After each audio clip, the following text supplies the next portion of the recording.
నమస్తే, welcome to our voice. నేను journalist నవత. ఐక్యరాజ్య సమితిలో మాట్లాడిన పాకిస్తాన్ తన ఇజ్జత్ తానే తీసుకుంది.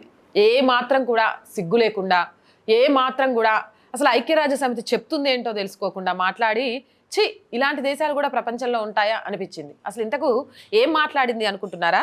ఐక్యరాజ్య సమితి తీవ్రవాదులు అంటే ఉగ్రవాదుల జాబితాను ప్రకటించిన నేపథ్యంలో ఎవరైతే ఉగ్రవాదులుగా ఉన్నారో వాళ్ళ పేర్లను చెప్పి వీళ్ళను పట్టుకోవాలి, వీలైనంత తొందరగానే రివార్డులు కూడా ప్రకటించింది. ఉగ్రవాదాన్ని ఖచ్చితంగా ప్రపంచంలో ఎక్కడా లేకుండా అణిచివేయాలి అంటే ఎవరైతే తీవ్ర ఉగ్రవాదం చేస్తున్నారో వాళ్ళందరినీ భూమి మీద లేకుండా చేయాలి, వాళ్ళని పట్టుకోవాలి, దానికోసం రివార్డులు ఇవ్వాలి అంటూ కొన్ని పేర్లు ప్రకటించగానే పాకిస్తాన్ గగ్గోలు పెట్టేసింది.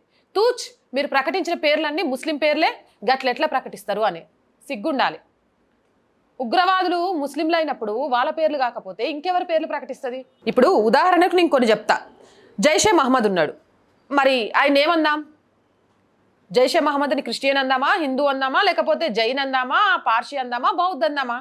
అలాగే ఇంకా చెప్పుకోవాల్సి వస్తే ఇలానే కొంతమంది పేర్లు ఉన్నాయి. ఆల్ ఖైదా ఇలాంటి దాన్ని ఎవరి సంస్థ అని చెప్పి చెప్దాం.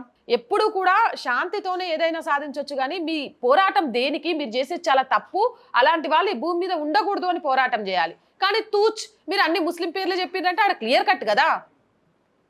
ఎవరు కూడా అల్లా రాజ్యాన్ని స్థాపించాలి, లేకపోతే ఖలీఫా రాజ్యాన్ని స్థాపించాలి అని ఎవరు మారణ హోమాల్ని సృష్టిస్తోంది? ఏమన్నా యేసు రాజ్యాన్ని సృష్టించాలని ఏమైనా మారణ హోమాలు చేస్తానరా? లేకపోతే హిందూ దేశాన్ని సృష్టించాలని ఏదైనా మారణ హోమం చేస్తానరా? జైన దేశాన్ని సృష్టించాలని ఏదైనా మారణ హోమం చేస్తానరా? ప్రపంచం మొత్తం అరాచకం చేస్తుంది ఎవరు? ఈరోజు ఆఫ్రికా ఖండం మొత్తం క్రైస్తవ దేశాలను ముస్లిం దేశాలుగా మారుస్తుంది ఎవరు?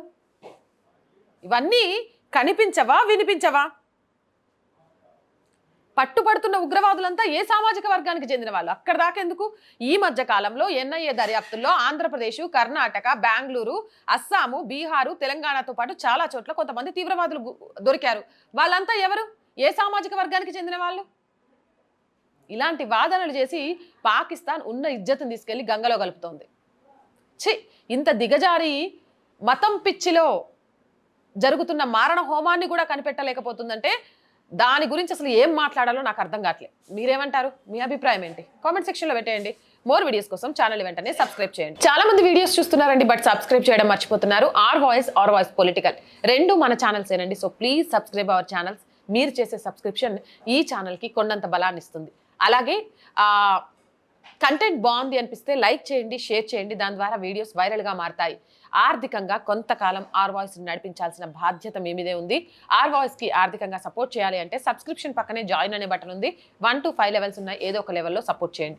లేదా స్క్రీన్ మీద గూగుల్ పే, ఫోన్పేతో పాటు అకౌంట్ డీటెయిల్స్ ఉన్నాయి. మీకు తోచిన సహాయాన్ని అందించవచ్చు.